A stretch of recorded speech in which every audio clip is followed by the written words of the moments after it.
People who took revenge on their bully. What happened? I grew up in a small town. We had one girl everyone thought was the prettiest girl in the whole wide school. She was a mean, petty witch. Truly awful. For example, my cat died when I was in 5th grade. She sat behind me muttering about how funny it was that my cat died, that he was a stupid cat, that he died because my mom was too poor to take him to the vet, and urging me to cry. Are you gonna cry? Are you gonna cry about it?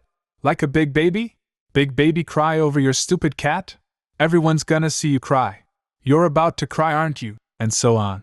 This wasn't even the meanest thing she did. And she was mean to everyone. One day in 6th grade, I'd had enough. She didn't even do anything truly awful. I was just like, fuck Jennifer G, and decided to do something about her. I stole one of my mom's little index recipe cards and meticulously wrote, I stuffed my BRA, in big bold letters. I stuffed that, and a little gold safety pin in my jacket pocket. The next day I carefully affixed this to the back of her pink members-only jacket just before first bell rang. She walked around with this damn note on all day, confused as to why people were laughing at her. She screamed and screamed when she found it. And she cried. Everyone saw her cry. You should have said, are you gonna cry? Are you gonna cry about it? Like a big baby? Big baby cry over stupid paper? Everyone's gonna see you cry, and so on. But that would have given away who it was. She figured out it was me. Probably because I was laughing too hard. She tried to pick a fight with me, was shoving me and stuff. I kept laughing at her, which just made her angrier. I hate the term bully in this context, but a former man-child neighbor had issues understanding that it wasn't okay to throw his garbage in my yard, or let his drunk friends piss on my house. When the county cops didn't do anything about numerous calls, I started bagging the garbage and throwing it on his porch. He escalated to putting rat poison in hot dogs and throwing them to my German Shepherd mix. I saw her convulsing, and found 3 packages worth of hot dogs studded with pellets right along the fence. She pulled through, no worse for wear. Cops said I couldn't prove who did it. So the next time he threw garbage in my yard, which usually contained the guts waste from his hunting and fishing, I gathered fish guts into a bag, waited until he left, and put them in the rafters of his porch, under the hedges in his yard, and finally inside his air conditioner unit. About 3 days later he had all the doors and windows open. The following week he was having the carpet replaced throughout the house. Eventually the guts rotted away and the smell faded, but I think he knew I did it, because I never found trash in my yard again. Do not fuck with my dogs. If someone poisoned my dog, the bad smell in their house would be that person's rotting corpse. Not really a bully so much, but I was working at my university in the division of student life as a GA, and had worked myself into a great position where people trusted me and relied on my advice. One night at a big party at a local university bar, I had the craving for a cigarette. I asked this group of girls if they had one, and being one to not bum straight up, I offered a coupon I had for free McDonald's fries if someone would give me one. One of the cuter girls there with a pink stripe in her hair said yes, pulled out her cigs, and I gave her the coupon. She then put her cigs back in her pocket and told me to fuck off, after stealing my fry coupon. I was pissed off at this point, and tried reasoning with her seriously, over one cigarette?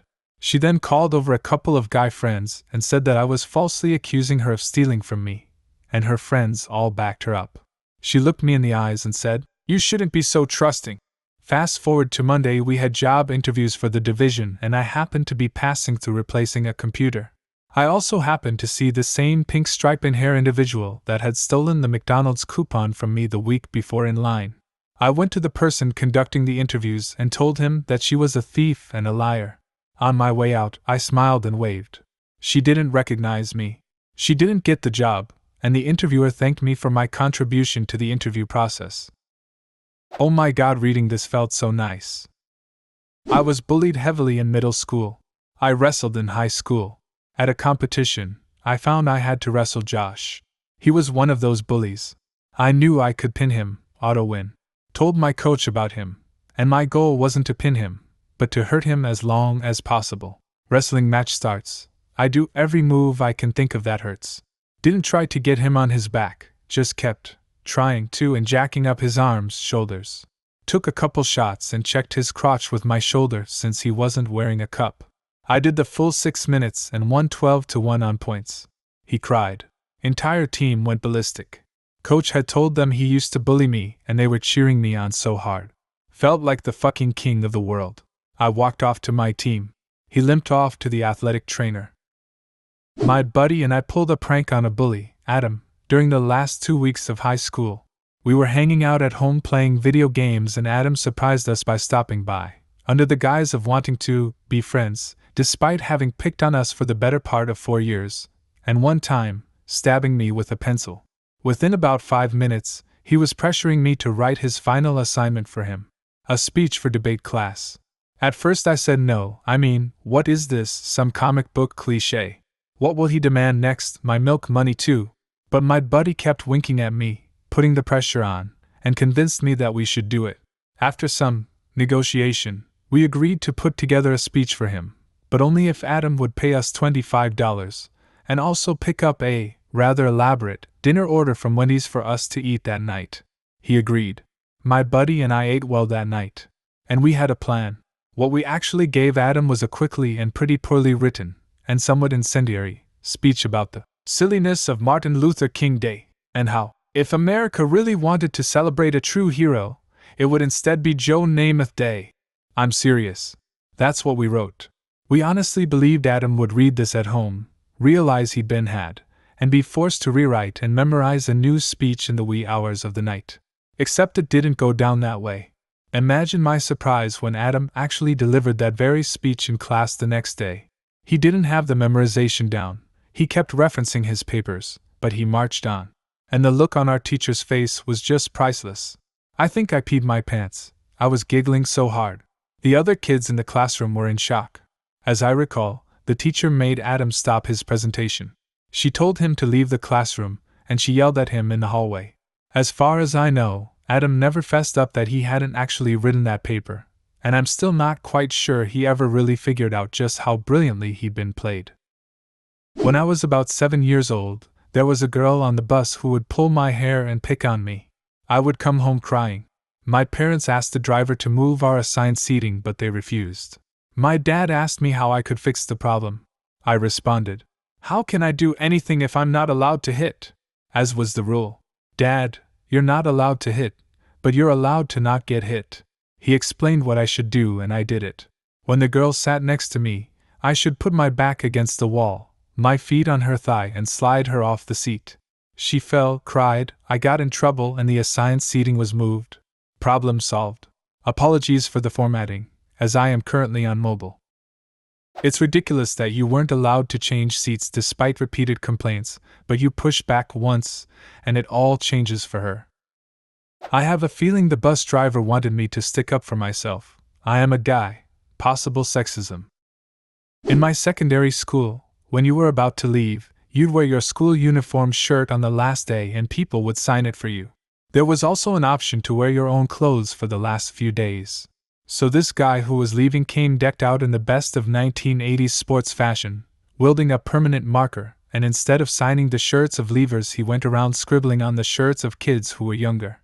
Now bear in mind we were pretty poor, and if I came home with my uniform in a mess I'd get grief because we couldn't afford to replace it.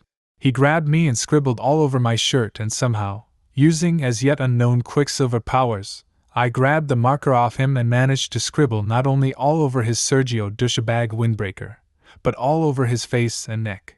He punched me in the tit. I'm a girl, but it was worth it. I hope your tit is okay. Just fine, thank you very much. I learned how to fight, then beat the hell out of him. He left me alone from then on. Got in trouble with the school, but when they called my dad to tell him I was fighting, he said, "Yeah, I bet. I pay for the lessons. Was it that little shit who's been bullying him?" I did not get in trouble at home. My dad took me to the barn and taught me to punch by punching hay bales. I was at baseball practice and my bully came up behind me and yanked on my hair. I spun around and landed the punch of my life right to his chest. He dropped like a stone. I don't know who was more surprised, me or him. I had a friend who had a bully. He had a locker above my friend and would intentionally drop books on her head, push her around, insult her throughout the year, and we all had a class together where he was generally a dick to anyone that he could. Before class started and anyone else was in class yet, the teacher had to step out for a bit, and it was just us three in the room. My friend was and still is very tiny, but that day, it didn't matter. She snapped and had enough of his shit and went on the attack. I don't think she could have done much damage on her own, but I stepped in. Puberty was swift for me and I was one of the largest kids in school. By 5th grade I was already the size of an adult woman. I pinned him to the wall and let my friend kick the shit out of him and punch him in the balls. He didn't speak to either of us after that, and we never got into any trouble. I don't think he wanted to tell anyone that he got beat up by a couple of girls. This is satisfying. Got bullied by this girl in high school for being fat. Lost 100 pounds after I graduated. I looked completely different. Even some family who didn't see me during the process didn't recognize me. I ran into this girl again 2 years after high school at Starbucks. She started a convo with me as we were stuck at the same table together in a busy Starbucks. We talked, a week later we boned, and then I added her on Facebook to show her who I was. She just banged the fat kid she grew up bullying. Not your traditional revenge. But hey, banging my old bully is worth something, right? Haha. You need to follow up on her reaction. You don't just end it with the reveal. A whole lot of surprise and whole lot of apologizing and whole lot of just overall disbelief of what happened. It was great. The reaction way better than her mediocre sex. This was in kindergarten. Used to get pushed around by a kid. Told my dad about it, and he told me to smack him around if he touches me. Fast forward to lining up at the water fountain a few days later. This kid is behind me, he gives me a shove while in line, whatever. I start taking a drink, he pushes me into the wall. I turn around and punch him in the face. He drops crying. Luck would have it the vice principal would see me punching this kid, but not the kid smashing my head against the wall fountain.